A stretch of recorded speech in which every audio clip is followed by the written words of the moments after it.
The night had fallen quiet across the endless plains when a sudden knock echoed at the old wooden door of the ranch house. The giant rancher, Tom Weller, known throughout the West for his strength and silence, opened the door to find a trembling little girl standing in the cold.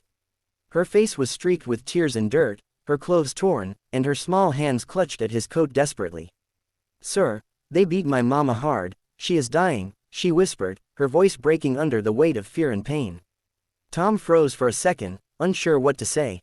He had lived alone for years, his heart buried under the dust of old losses.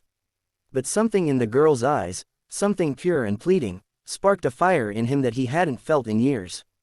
Without a word, he grabbed his coat, lifted the child into his arms, and rode into the dark night. The girl led him to an abandoned cabin miles away, where he found a woman lying motionless on the floor. Her face was swollen, blood staining the boards beneath her.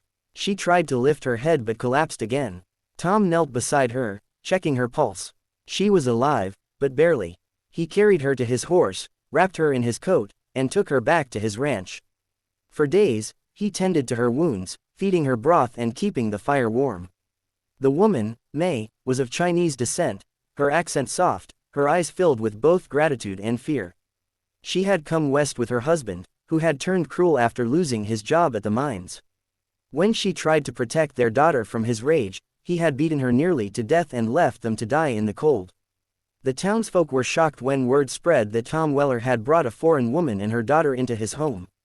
Whispers began, ugly, cruel words about race, about pride, about how no decent man would risk his name for one of them. But Tom didn't care. He had seen enough cruelty in the world to know what mattered. Weeks passed, and May slowly regained her strength. Her daughter, Lily, filled the silent ranch with laughter again.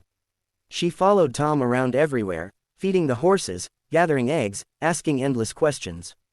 For the first time in years, Tom smiled. One evening, the same man who had hurt May showed up at the ranch, drunk and raging. He demanded his wife and daughter back, waving a rusted pistol in his hand. But Tom stood in the doorway, silent and still as a mountain. "You lost that right the moment you laid a hand on them," he said. When the man lunged forward, Tom's fist met him halfway. The fight was over before it began. From that day on, the story of the giant rancher who protected a beaten woman and her child spread across the West. People began to see him differently, not just as a solitary figure of strength, but as a man with a heart big enough to defy the prejudice of an era. And for May and Lily, who had once lost everything, the ranch became not just a home, but a place where they learned that even in the harshest lands, kindness could still take root.